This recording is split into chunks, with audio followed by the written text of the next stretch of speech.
Ahora comienza Sábado 100. Sábado 100, conducido por Emilio Grande Hijo.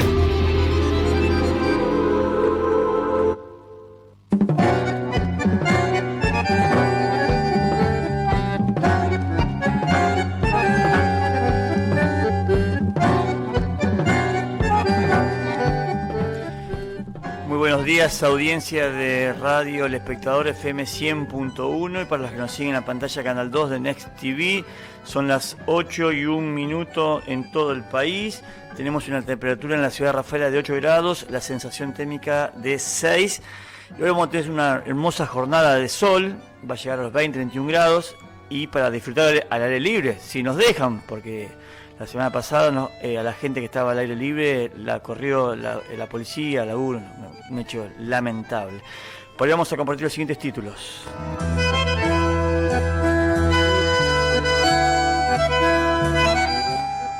Periodismo. Entrevista a Inés Martín, rosarina radicada en Roma, para hablar sobre la cobertura periodística que hace en el Vaticano para el medio Crux de los Estados Unidos. ¿Cuál es el secreto de la comunicación del Papa Francisco?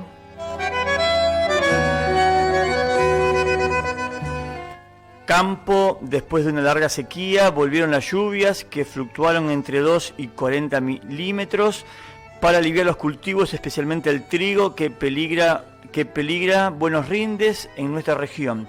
Consulta al acopiador rafaelino Arcadio Sapino.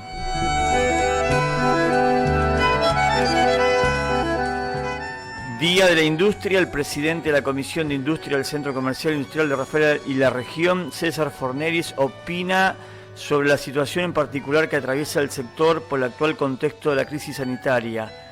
¿Cuáles fueron los rubros más afectados y cuántas pérdidas laborales? Auspician Sábado 100. Hogar Integral, Colchones y Somier, Gestal Sociedad Anónima, Acurrucándome, Sociedad Anónima Hacendado de Rafaela, Diputado Juan Argañarás, Manfrey, Molsicol Sociedad Anónima, Ilolay y en la web de Sábado 100, BTI, María Inés Adorni y Gestal Sociedad Anónima.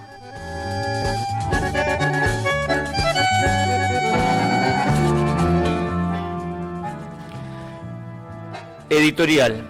¿El 2020 será un año perdido en educación? Cuando el gobierno nacional dispuso la cuarentena el 20 de marzo, ninguno o casi nadie imaginaba que se convertiría en la más extensa del mundo, la que llegará a 6 meses el 20 de septiembre. Pero, lamentablemente, esta semana el presidente Alberto Fernández dijo que no hay cuarentena. A decir verdad, volvió a mentir como tantas veces desde que asumió el 10 de diciembre de 2019, mostrando las contradicciones sobre sus declaraciones de los últimos años.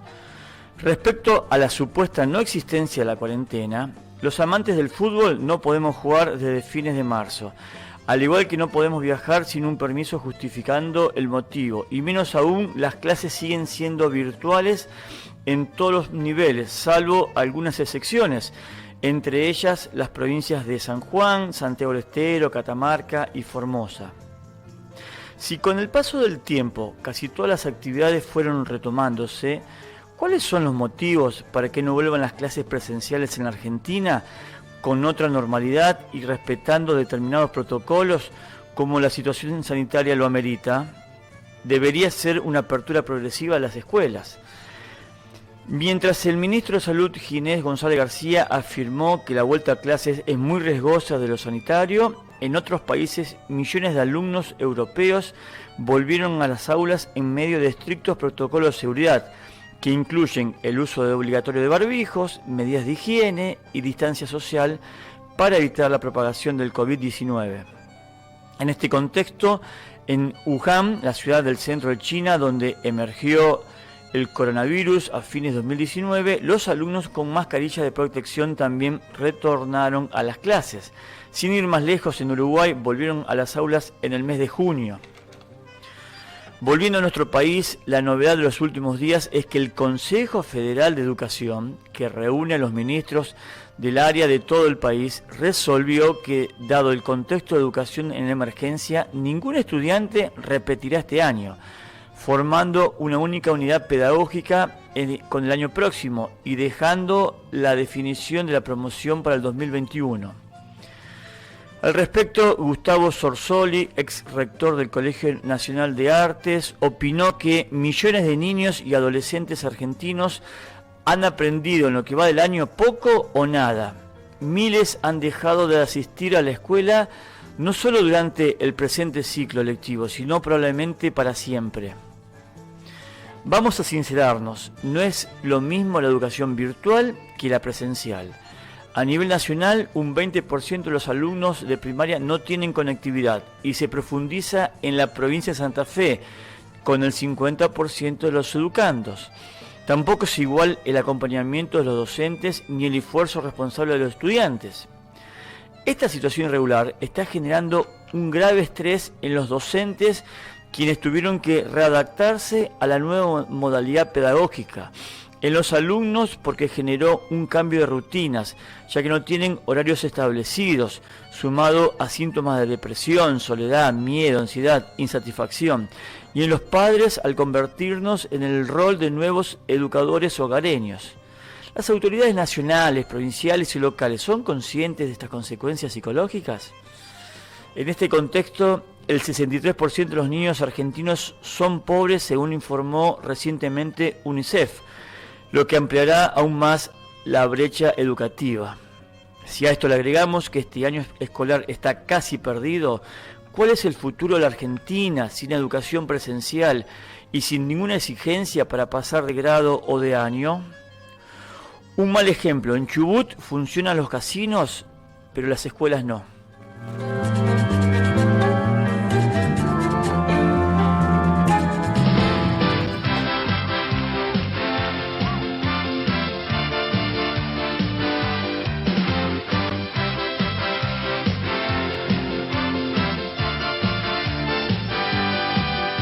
Septiembre ha llegado otra vez y yo no sé qué inventaré. Se vuelve tu perfume en mi ser,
estamos con Inés San Martín, que es periodista rosarina, que está radicada en Roma, en este momento se encuentra en Rosario, es egresada de la Universidad Austral en la carrera de Comunicación Social y hace poco tiempo, recientemente, dio una charla virtual sobre tu trabajo profesional en el Vaticano para el periódico Cruz de Estados Unidos. ¿Cómo te va? Buenos días. Buenos días. Bueno, contanos un poco, en esa charla contaste un poco tu vida, a ver, tu actividad profesional. ¿Cómo es tu actividad profesional en Cruz? Sí, bien, yo en Crux soy, digamos, la directora del departamento de Roma de este medio Crux, que es un medio de Estados Unidos, que nace como una iniciativa del Boston Globe, pero hace unos 4 años es un medio independiente que dirigimos mi socio John Allen y yo. Mi día a día en Roma es muy distinto al que estoy teniendo estos días por motivos de la pandemia, que bueno, me encontré en Argentina en la casa de mis padres. Yo tengo la suerte de viajar mucho con el Santo Padre. Tengo que aclarar, yo no trabajo para el Vaticano, sino que trabajo en el Vaticano de alguna manera, en el sentido de que suele ser mi oficina, la oficina de algún cardenal o algún obispo o algún monseñor a quien estoy entrevistando. Y obviamente la sala de prensa del Vaticano, que es un servicio siempre a disposición de los periodistas. Inés, ¿ese medio Cruz es en inglés, en español? Es en inglés, estamos tratando de salir en español, quizá como otro medio, un medio de la Arquidiócesis de Los Ángeles, pero sí, por ahora cruxnow.com está solo disponible en inglés, muy que les pese a mis padres que no lo lean. Bueno, y en esta cobertura papal, tengo entendido que estuviste como el primer puntapié antes de estar en Cruz en la Jornada Mundial de la Juventud 2013 en Río de Janeiro, la parte de Sí. prensa.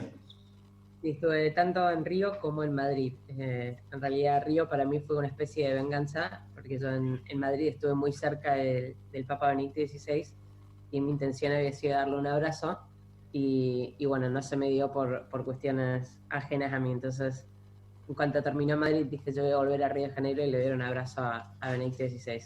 Se ve que se enteró y dijo, no, un abrazo no quiero, renunció un par de meses antes y bueno, me tocó, estuve con Francisco, tuve la suerte de conocerlo ahí la primera vez. Estuve dirigiendo, como bien decís, la Oficina de Prensa Internacional de la JMJ de Río de Janeiro, y si bien yo estudié comunicación, esa fue mi primera experiencia real con el periodismo. A mí nunca me interesó el periodismo, al punto tal que yo dije en la primera clase de periodismo que lo último que voy a hacer en mi vida es ser periodista, a no ser que alguien levante el teléfono y me diga que descubrió el Vaticano. Y fue por Skype, pero bueno, fue básicamente así, y acá estoy hace ya 6 años. 6 años que estás en Roma. Sí, me mudé en el 2014. Así que, ¿cuántos viajes y a qué lugares fuiste con el Papa siguiendo su misión apostólica, misión evangelizadora? Bien, mi primer viaje con el Papa fue un viaje de un día a Armenia, y desde entonces, que se fue en el 2014, hice prácticamente todos los viajes que él hizo, el 85% en el avión papal. Entonces estuve, por ejemplo, el último viaje que hice con él fue el viaje que él hizo a Japón y Tailandia, donde visitó Hiroshima y Nagasaki en noviembre del año pasado.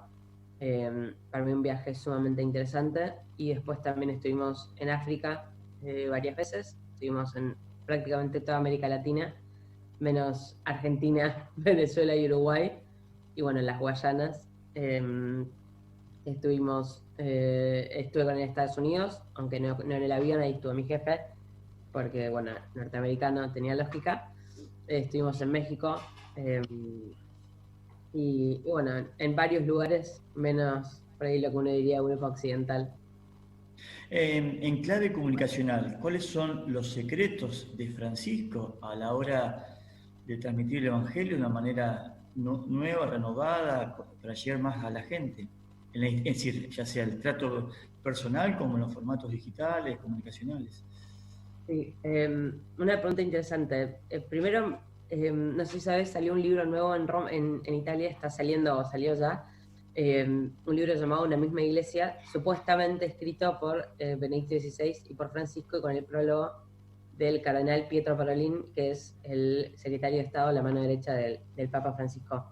En realidad es un libro que compila distintas audiencias públicas que tuvieron los dos papas sobre el mismo tema para tratar de mostrar una continuidad entre los dos, que para mí es una continuidad evidente.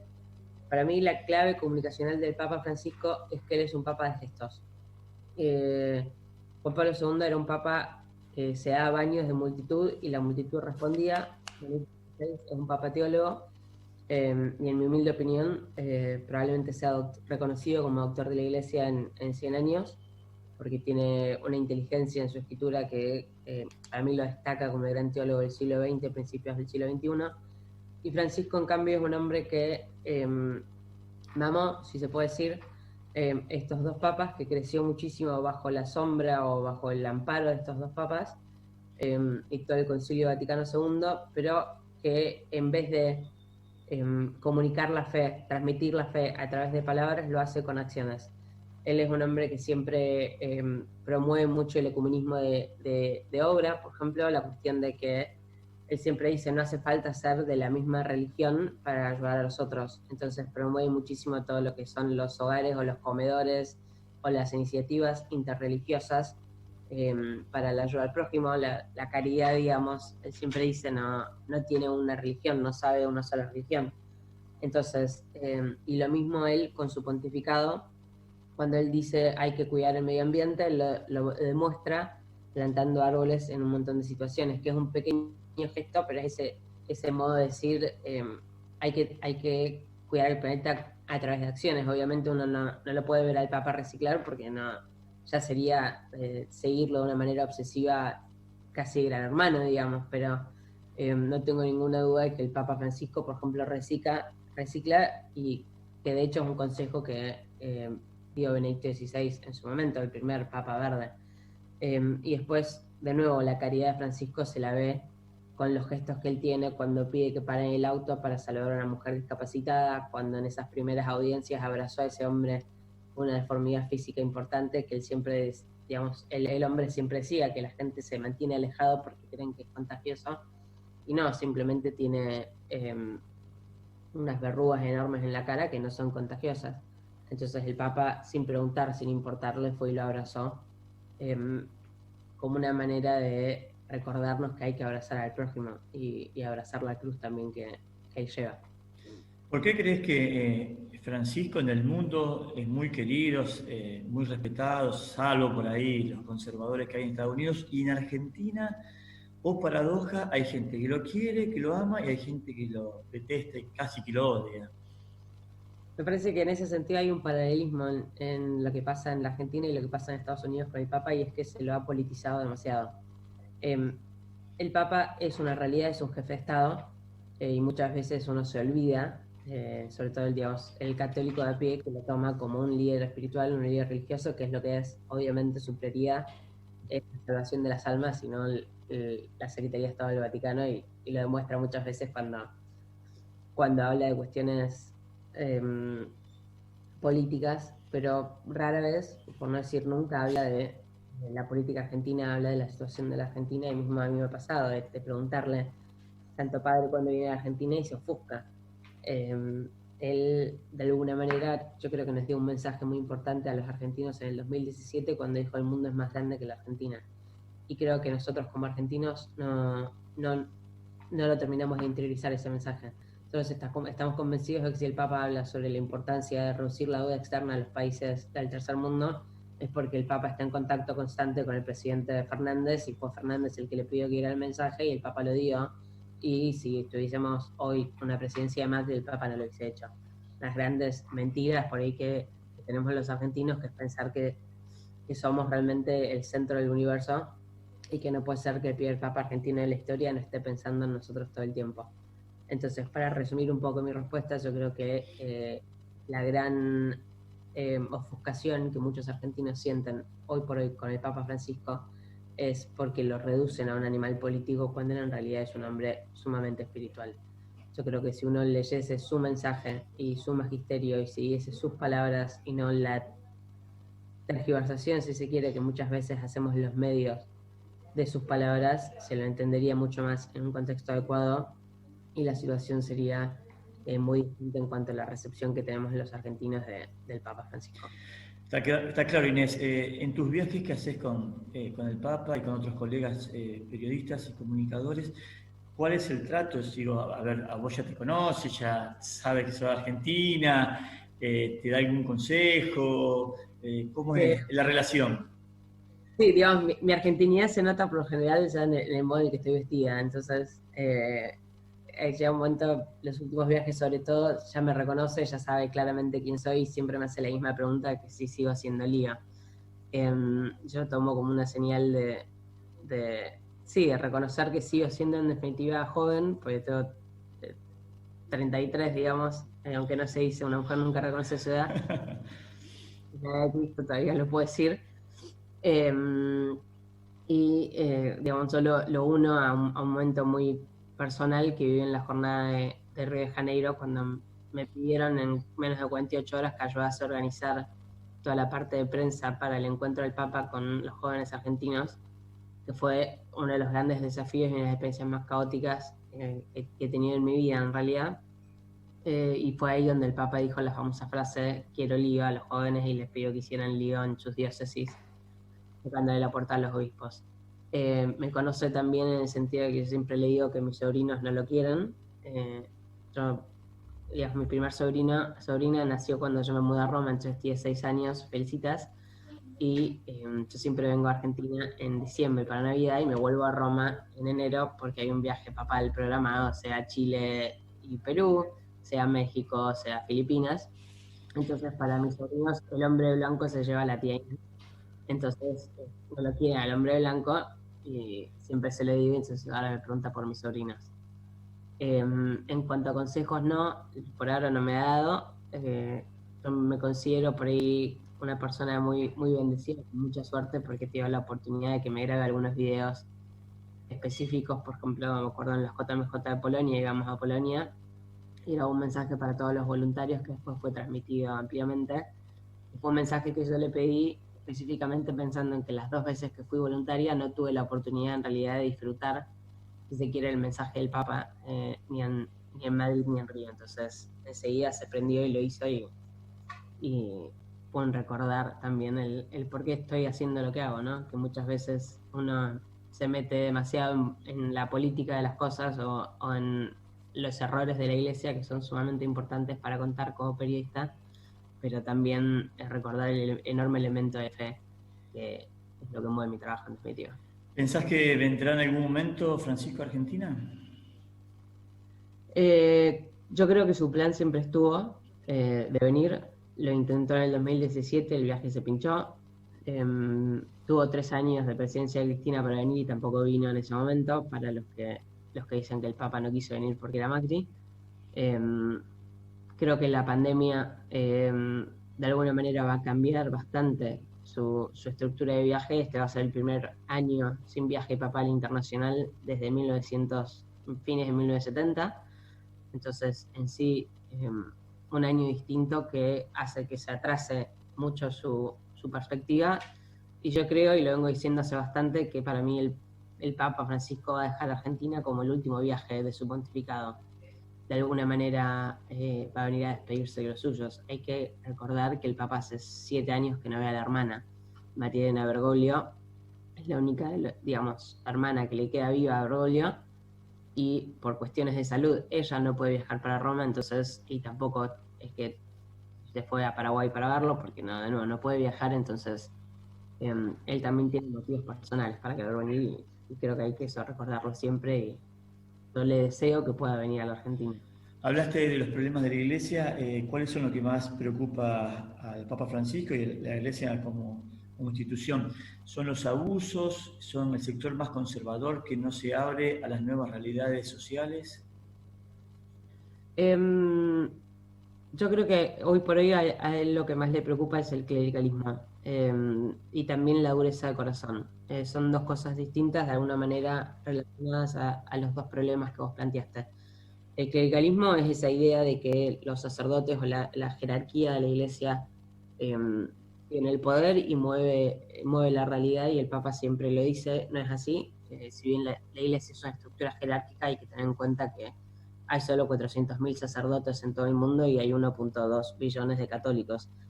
o 1.000 millones de católicos. Entonces, eso por un lado, y hay que tenerlo en cuenta, y el Papa siempre lo dice, de la importancia de la fe del santo pueblo fiel de Dios, como el motor que mueve a la Iglesia, junto con la Eucaristía.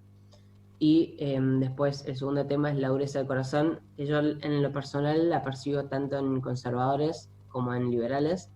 Creo que muchos han reducido la Iglesia a una batalla en favor de esto o en contra de aquello, y hay una cerrazón muy grande ante la opinión, el mensaje, la experiencia de fe también que vive la otra persona. Las dos están muy unidas y sin duda alguna llevan a muchos otros problemas, como por ejemplo la cuestión de los abusos sexuales por parte del clero, que es algo que el Papa más de una vez unió al clericalismo, a esta idea del poder que supuestamente tienen los sacerdotes, que en realidad no es tal, digamos. Por último, Inés San Martín, ya vamos a ir cerrando.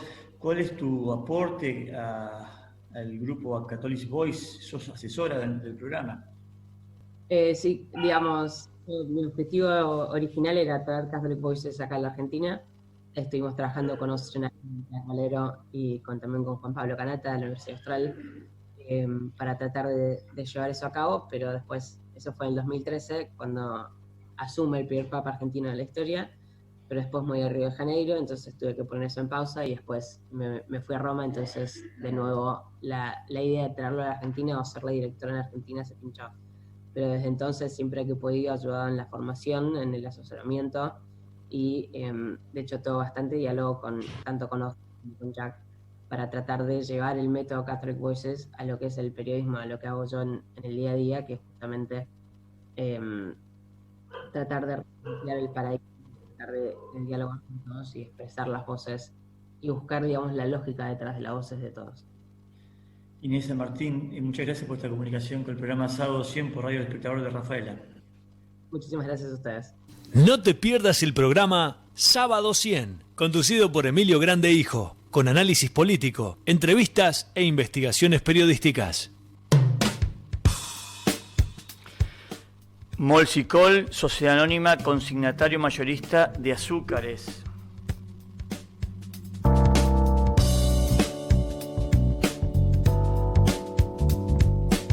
Sociedad Anónima de Hacendado de Rafaela cumple su primer centenario de vida y desea rendir especial homenaje a los socios fundadores, presidentes, directivos, empleados y colaboradores quienes hicieron de esta sociedad una empresa reconocida, solidez y eficiencia. Natural como tu risa y Lola está en tu mesa. Natural como tu vida, con Lola y tu día empieza. Y Lola es natural, tan natural como vos. Y Lola es natural, lo bueno de ser natural. Acurrucándome, blanco y deco infantil, ropa, calzado y accesorios, todo desde el nacimiento hasta los 10 años. Te esperamos en calle Las Heras 60 de Rafaela. Acurrucándome. Hola, soy Coqui Ramírez. Yo amo la música, amo cantar y cada día es un nuevo desafío. Al momento de hacer una pausa, elijo los nuevos yogures Delicious de Manfrey. Sabores tiramisú y lemon pie, riquísimos. Un sabor tan intenso como el de mis canciones. Me gusta Delicious, me gusta Manfrey. Manfrey, eso que te gusta. Gestal, gestión de almacenamiento y distribución. Almacenamiento de insumos y productos terminados. Control de stock, picking y distribución. Más de 20.000 metros cuadrados de depósito con servicio de carga y descarga. Gestal, gestión de almacenamiento y distribución. www.gestalsa.com.ar. Teléfono 3492-580787. Rafaela. ¿Estás pensando en renovar tu descanso? En Hogar Integral tenemos el colchón de tus sueños. Encontrá la más amplia variedad de colchones Certa en nuestro local de Avenida Santa Fe 344. Aprovecha 12 y 18 cuotas sin interés con todos los bancos y muchos beneficios más. Hogar Integral. Representante exclusivo Certa. siempre cuidando la vida y la familia. Juan Argañarás, diputado de la provincia de Santa Fe. Sabemos que es difícil, pero estamos. Si estás embarazada y necesitas ayuda, tenés que saber que no estás sola. Comunicate con nosotros. Llámanos al 3492 385736 o buscanos en Facebook e Instagram como Rafaelinos por la Vida. Queremos acompañarte.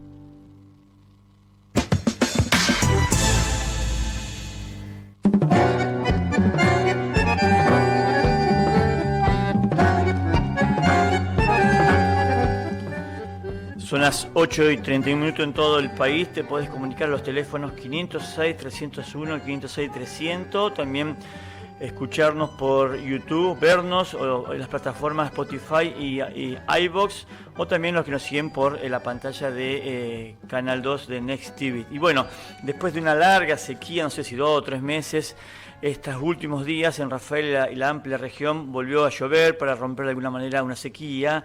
Y bueno, queremos saber cómo están los cultivos, especialmente del trigo. Ya tenemos comunicación telefónica con el acopiador rafaelino Arcadio Zapino. ¿Cómo te va? Buenos días. Buenos días, ¿qué tal? Buen día. Bueno, fue una buena noticia la lluvia, ¿no?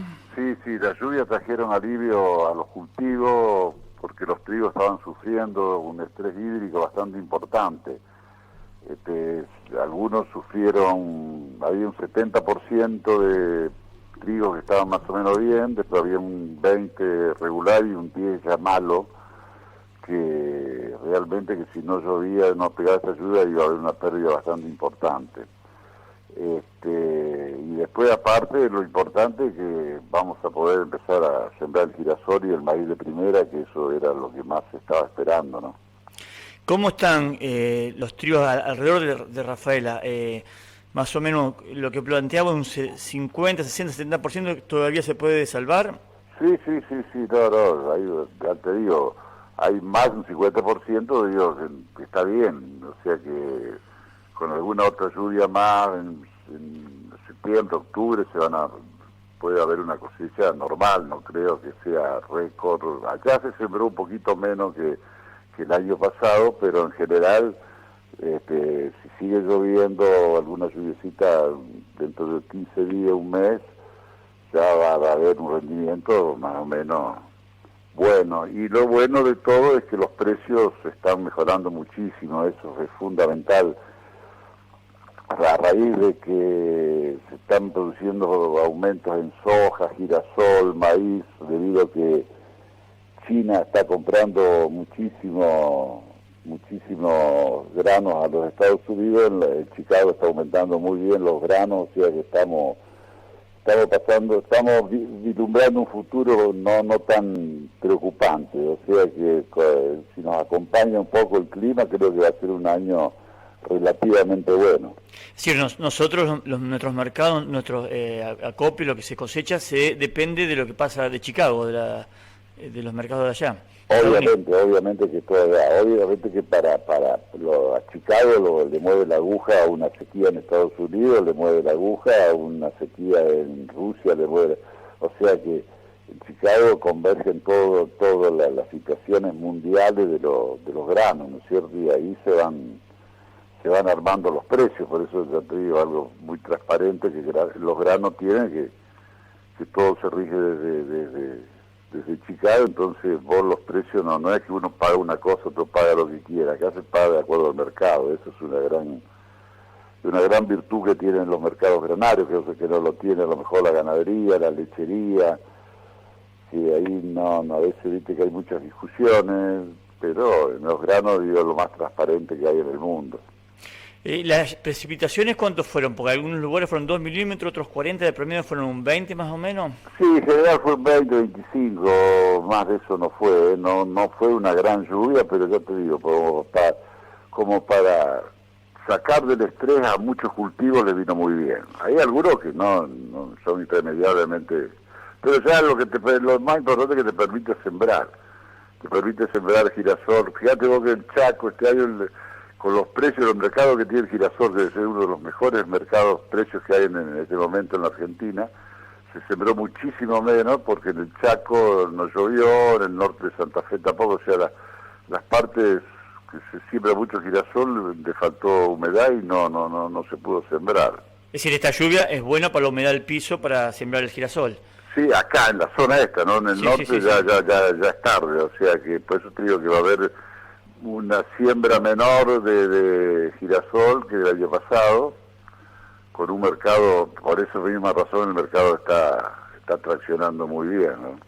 ¿Y cuándo se estima más o menos que va a estar la cosecha de trigo? De trigo, y calcularle noviembre, diciembre, vamos a empezar a tener, porque también hay mucha diferencia por las variedades y por los ciclos. Los ciclos que se sembraron temprano a lo mejor están bastante bien, los que se sembraron tarde están sufriendo más, o sea, como se sembró durante un mes y medio prácticamente, ahí es donde también se nota la diferencia de la falta de agua en esta, por eso tenemos diferencias de 70%. Bueno, anoche leía en Córdoba hay 1.200.000 hectáreas, hay 500.000 hectáreas afectadas, pero muy, muy severamente por la falta de agua.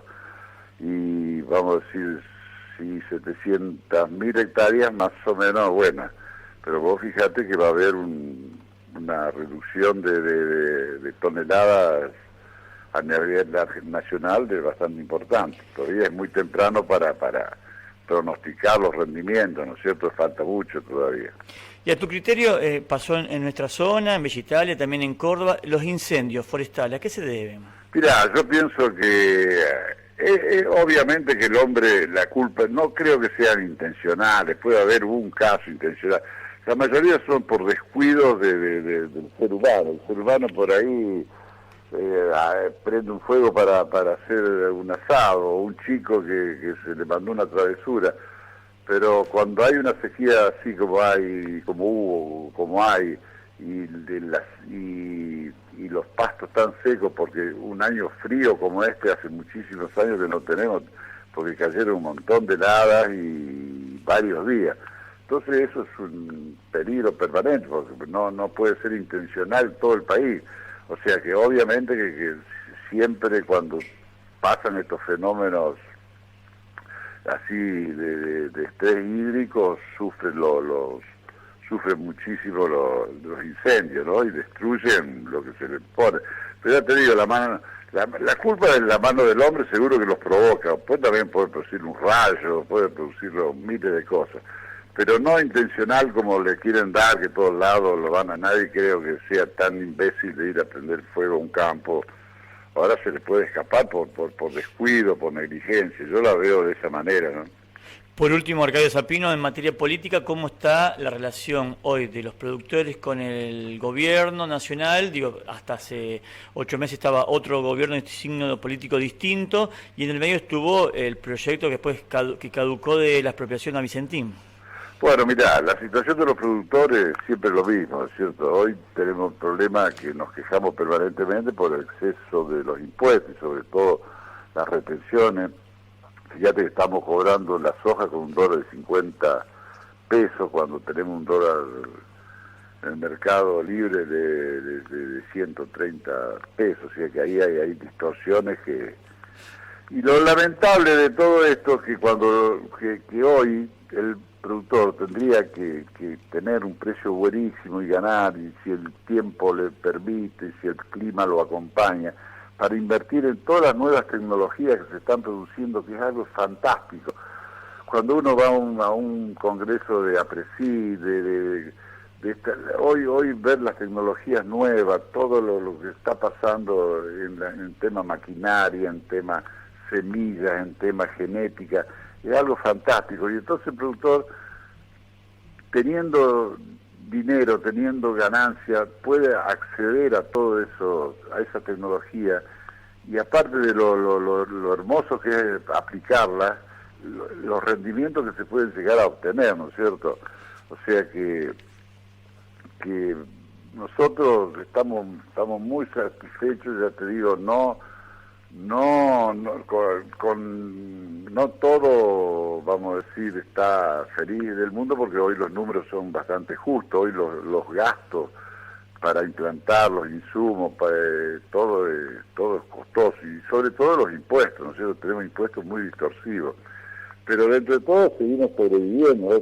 Tenemos que pensar que estamos pasando por una crisis mundial tremenda, y el campo va a ser el motor que va a ayudar. No digo que con el campo no va a alcanzar para solucionar, pero gracias al campo la Argentina va a poder solucionar muchos de sus problemas financieros, ¿no es cierto? Pero por eso tienen que, por favor, que no ponerse en contra del campo, sino ayudarlo. Eso es lo único que estamos pidiendo. Por ahora no pedimos más. La relación, por supuesto, no es buena con este gobierno. Ya sabemos lo que nos pasó en el año que estuvieron gobernando, pero bueno, vamos a suponer que tomen conciencia de que el campo es el motor. El 70% de las divisas que ingresan en la Argentina vienen del campo, entonces tiene que ser muy necio el político que no vea eso, ¿no es cierto? Si no tiene un problema ideológico, si tiene un problema nomás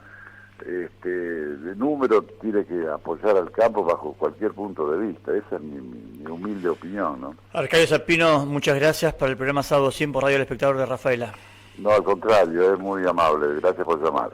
Después de la tanda comercial ya tenemos una entrevista con César Forneris del Centro Comercial para hablar sobre el Día de la Industria.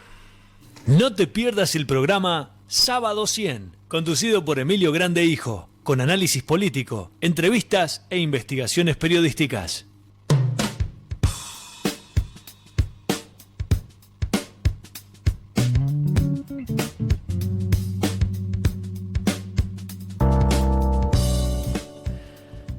Mulsicol Sociedad Anónima, consignatario mayorista de azúcares.